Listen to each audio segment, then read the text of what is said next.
Well, hello everyone. Welcome to yet another, conversation. Today we are not really reacting to a video or talking about something that happened to someone else. We're talking about our very own co-host, superstar, Woody Alpern. Woody. Hi, everybody, I think. Oh, this doesn't. You didn't buy me a hat that says dunce, did you? Go ahead, let's do it. So months ago, we were talking about some of the. I think we started talking about best practices for instructors out there, for people that wanted to become instructors, and we talked about also things that have happened to us as instructors, like our oh shit moments. Yeah. Right. And you mentioned you having one that was pretty bad. Like it was yesterday. And since then, people have asked, are you ever going to say what happened? What was your oh shit moment? And you mentioned, well, you kind of teased it like, if we ever get to 25,000 subscribers or something like that, maybe I'll share it. Well, here we are. I said that? Here we are. Today's the All right. day. All right. Let's talk about it. So what's the year, time and place? Let's go. All right.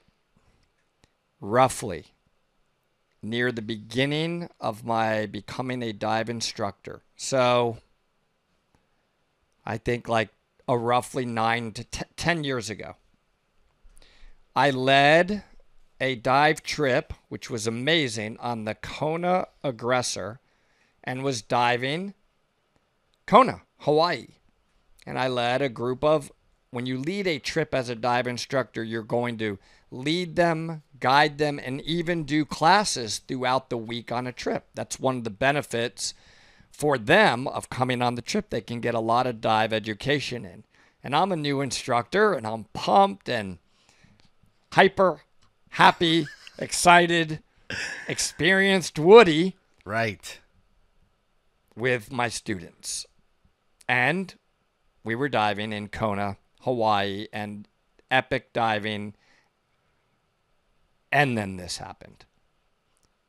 Do you want me to continue? Well, I haven't really said anything yet. That's too bad, but it's coming. So it's important to say, though, that even though you became an instructor back in like 2010 or whatever it is, or 2009, I don't remember, you had been diving for like 40 years at that point, or 30 years or whatever it is. So you were a diver for like decades before you actually became an instructor. So Yeah. I think that once you became an instructor, you were like, oh, now I really want to show people all these things I've been doing as a diver.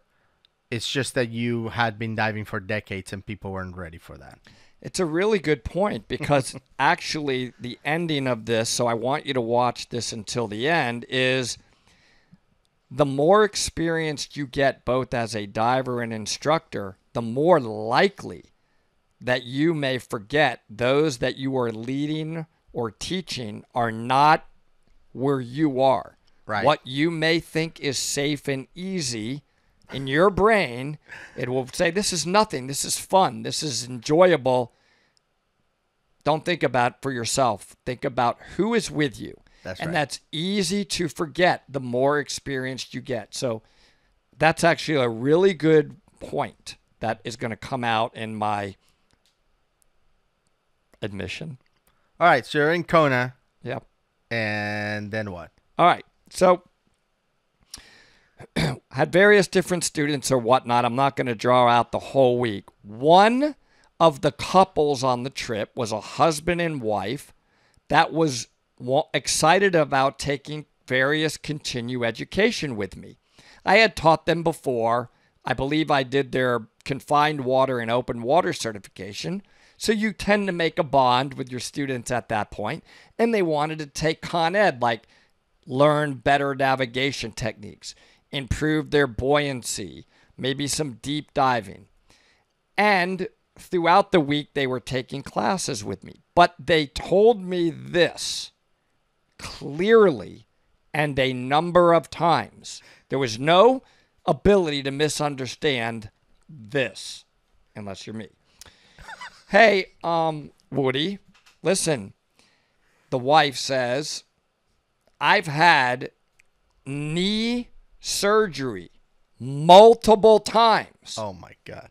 I don't have good kicking power, particularly on, I believe it was her left knee. So I'm nervous about being in any kind of high surge situation or even getting back on the dive boat with my gear on. No problem. I will absolutely be sure I take good care of you and don't guide you into an environment where that would potentially scare you or cause a problem. You've told me, I didn't say this. You've made this very clear. So I'm a caring instructor. So I won't do that. Right. So I did that. You immediately did that. So I'm like, all right, yep, bad knee, multiple knee surgeries or whatever. Here's one of the dives where they weren't taking a class. Sometimes you want to just like do an enjoyable dive after a few days of training. After training, you just want to dive. Let's take a break. I'll guide you on this dive. So I'm guiding them underwater on the dive, checking their air, making sure they're next to me and so forth. And I'm moving closer to the shore. And I start to feel this surge of the waves sort of bringing me in towards the shore and out back again. And I grew up diving in South Florida, shore diving. And I loved that. I loved being able to time when is the waves coming in versus when they're going back out and optimize that moment and use the energy of the wave to kick at that point so you get further out less than you go back in with the surge. Yeah, you ride it. Simple. You ride it. It's a blast. You feel that energy of the water. And then I see, here comes the emission, everybody. Hey, don't unsubscribe, please. No. Actually, I learned from this. This might be a good time. I'm sorry. So people can. What I'm about to say. People can see that we keep it real. We admit our mistakes.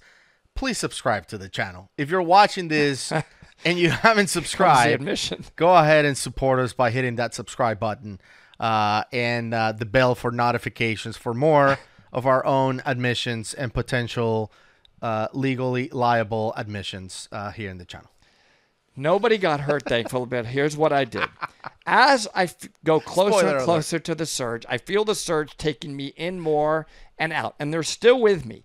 Then I see that it's taking me, surging me in, or would surge us into a overhead environment, not a cave, but a swim through that's relatively shallow and near the shore. It's going to surge you into this cool, that's how Kona is. It's volcanic Kona. So it has all these cool formations. So like a tunnel. Near the shore. It's like a little tunnel.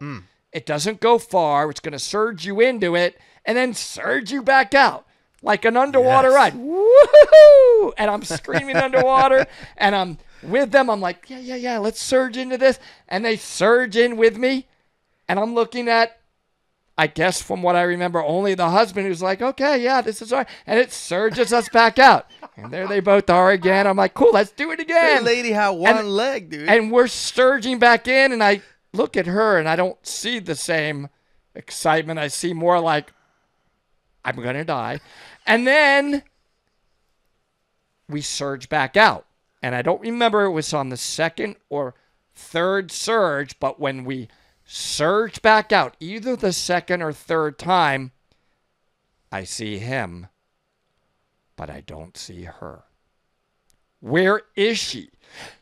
And I'm surging back in because no choice, right? We weren't kicking back out with him. And I'm like, whether you like it or not. Wife? I'm like on the water, panicked. And I'm like, when we surge back out. And he's like, I don't know. You're the dive guide, moron. He wasn't saying that, but I'm thinking this. And I was like, one or two more surges back out. And then on this one, I'm like, let's get out and go up. We surge back out. We kick out of the surge, and we're staying underwater, navigating back towards the boat. Wow. Not seeing her. She's now, gone. You have one responsibility as a dive guide and dive professional. Don't bring your students or customers into a dangerous situation beyond their level, and don't lose them. I brought them into a dangerous situation beyond their level, And you lost and half I of lost them. them, half Yeah. of them. Now, on the swim back to the boat, and I'm laughing out of nervousness, here's what's going through my mind. I say to myself, well, Woody, it was fun. You know, you got to be an instructor for One trip. one trip, and you'll go back and tell your shop that you lost, potentially killed one customer who warned you and told you about her abilities and her weak knee. So you had no judgment. I'm telling you, I thought about all this at all. Zero. Zero good judgment. You only focused on this seemed easy for you and not for them. So you're covered under insurance, but you're probably going to do some jail time. I don't know how long. I'm thinking this, so I'll let my family know when I get back on the boat. They're taking me away to jail. All this is coming back into my mind on the 4 or 5 minute swim back. Every possible horrible thing that you can think of as the leader is going through my mind. Yikes. So we come up, and I'm dreading the moment my face is going to break the water because I'm going to have to face the husband as well. Here I come. I'm coming up, and I'm on the surface with the husband. He doesn't have the look of happiness or excitement with me. But immediately on surfacing, the boat staff dive master, big tall guy, really good swimmer, is standing on the back of the boat transom going as loud as he could scream. So there's no way every single You wanted person to make sure on the everyone, boat could everyone not hear can this. Hear you. Yeah. Hey, Woody, you got everybody? I mean, screaming this to me. I'm like, no, yeah, I know. I just jumped out and rescued one of your students' customers. I had to save them because you lost them. They're back on the boat. Now, thank you? Oh, what do you, thank you? I'm so sorry. I mean, I come back on the boat. Oh man. Now it's you know when there's, what do they call it, the elephant in the room, and there's just total silence. Nobody's quite wanting to talk about it when I first get back on. The husband climbs back on, and then it's me to climb back on. The dive master continues and like pats me on the back. Hey man, it happens. At that point, he was kind of being cool. Everything's okay. I swam out and got her. She had come back up, and I knew that she was like waving to me, hey, can you come get me? I'm having trouble getting back on the boat. Yeah. And then we get off all of our gear. There's no conversation about it. And then it's like, time to talk about it. So, I don't remember exactly how that went, but I remember that it went better than I thought. They were sympathetic. Would be the best word. They were like, look, hey, Woody, that was kind of cool to, feel that surge or whatever. And she's like, I just felt like I was going to get trapped in there. So I swam out and just went to the surface. I'm really sorry about that. Remember I said I was nervous about my knee, and I hope that's okay. And I couldn't get back. I felt really nervous. So the dive master jumped out and got me and brought me back to the boat, and I knew you were still with my husband, and that's what happened. I'm like, I humbled up. I said, look, I am so sorry. I said, I am really, really sorry about taking you guys into that environment, and the surge was a little bit more than I expected, and although I was having fun and whatnot, and I was assuming that you were, that was the wrong thing to do. I apologize.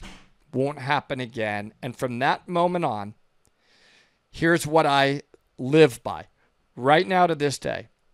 however conservative you are going to be as a dive guide or instructor with your students, double that level of conservatism. They will have an absolute blast in a safe, mellow environment. You don't have to think you got to better their time because it's more of an adrenaline rush for you. This is not an ego contest. It's not time for you to have fun. When you're on duty, your job is not about your dive. It's about 100% taking care of them. And I still feel that humiliation, when you relive something right now. I feel it admitting this to 25,000 subscribers and however many more viewers are watching this, because I learned from it. Yeah. And I do now teach as an instructor trainer that it is very likely you dive professionals out there may have your blank moment. And when you do, hopefully nobody got hurt by it, and all you can do is then learn from it, get rid of your ego, and focus on making sure they're having fun for the proper level that they're at. So I share this, and hopefully everybody benefits from it. I did, and thankfully on mine, Gus and everybody, nobody got hurt from it. I believe I told you this story early on when you were becoming an instructor, and Yeah. I was honored by you choosing me to be your mentor and help you reach that level. So now I'm sharing it with everybody else as well, and that's what happened. And I think a lot of people learn from that as well, and I think that's one of the things I learned also, which is, you are really providing an experience for the student and not for you. The dives that we enjoy doing are not something that our students probably would enjoy doing, right? The jumping out of like the moving boat on a high current and drifting right into the wreck and like holding on for dear life once you hit the wreck just so you can slaughter lionfish. That's just awesome. Awesome. Like for us, but for your regular diver out there would be terrifying. And not just your regular diver, and we're not undermining divers. I don't want to say the word regular. I didn't mean to interrupt you there, but yeah, for the diver, your part of your job is to assess their abilities. You may have a lot of divers that are very experienced South Florida drift divers that aren't necessarily more than advanced open water divers, but they have a lot of experience drift diving with current and landing on those high surge wrecks. Absolutely. They're probably going to do that better than we do. Oh, 100%. It doesn't matter at what certification level, it's your experience. And that's what I, through experience as an instructor, got better at, is assessing who am I diving with? What is their ability? What experience do they have? So I just wanted to understanding your student and doing something they would enjoy. Yeah. I think that's something you're really good at and that we can all learn from. So yes, thank you for sharing that moment. I know that a lot of people wanted to see that. They've been asking for it. So there you have it. Thank you, everybody. That's what happened. So thank you, Woody, and we'll continue to share moments like that in the future. I know that we have other people like Mike Young who their shit moments are insane. So we'll see you guys next week. Bye, everybody. Thank you.